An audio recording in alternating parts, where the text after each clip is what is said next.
Now I need all y'all to just hold on and just wait a minute. I'm going to go through a couple of scriptures dealing with you simp brothers and a whorish wife.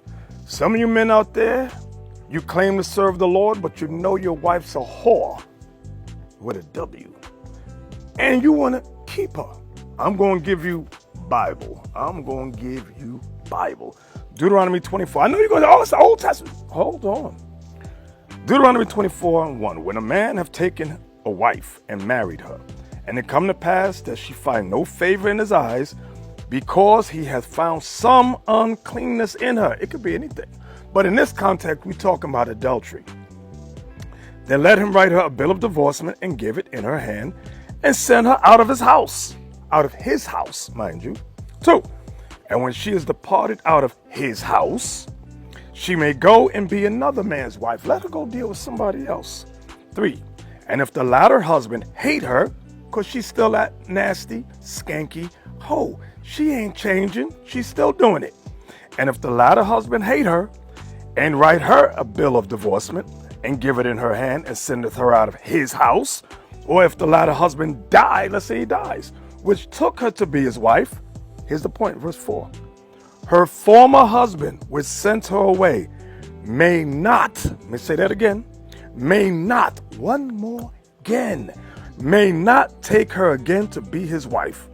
After that she is defiled, for that is abomination before the Lord, and thou shalt not cause the land to sin, which the Lord God giveth thee for an inheritance. Do y'all understand law and order?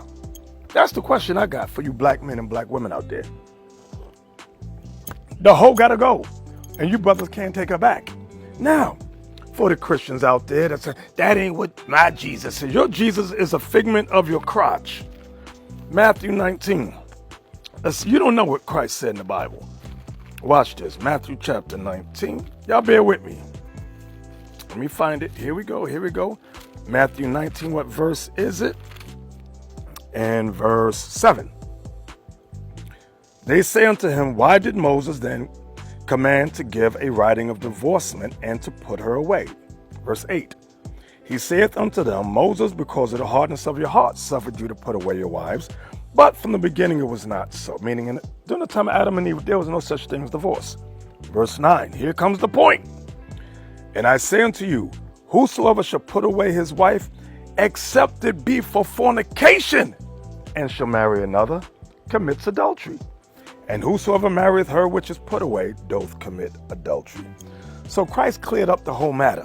He said the only reason, I'll say it this way, the main reason to put away your wife is for sexual immorality. That's what fornication is, in case you didn't know. So you brothers out there, I don't know what's wrong with some of you.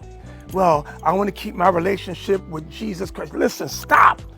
Take a look at, and you whorish women, just shut up.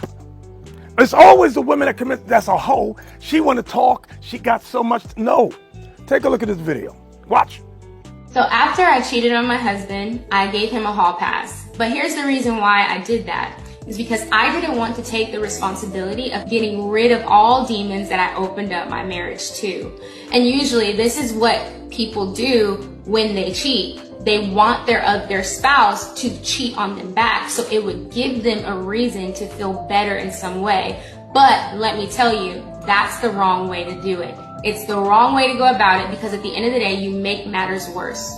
And even though I knew that option was put forth in front of me, I knew that wasn't the right choice. Yeah. That's not the way that we try to rebuild a marriage.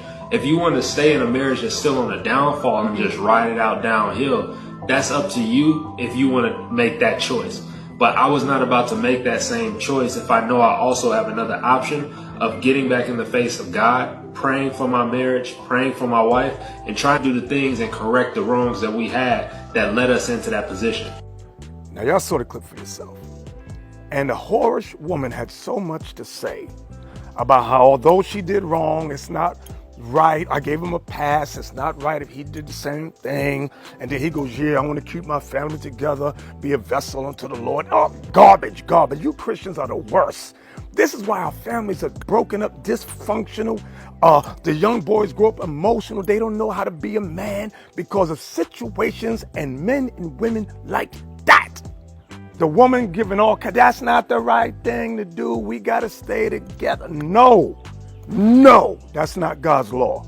Christ didn't say that. No, she got to go. And the weak, see, women like that look for that weak simp man. And when I say weak and simp, I'm not talking about physically, because a lot of times it'd be the biggest, strongest men physically.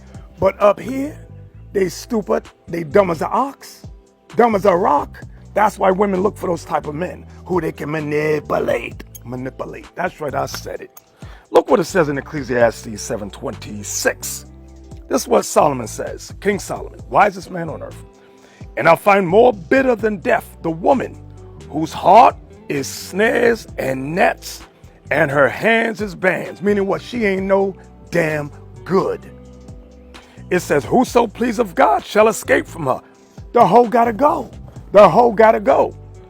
If you want to please God, she gotta go. Then it says, but the sinner shall be taken by her. The brother in the video, what is he?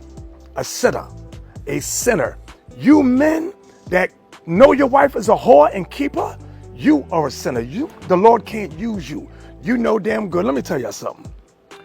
There's an expression that says a man will sacrifice his happiness to take care of his family. But a wicked woman will sacrifice her family for her happiness. Now y'all meditate on that and y'all think about them scriptures. Please meditate on them scriptures and apply. All right?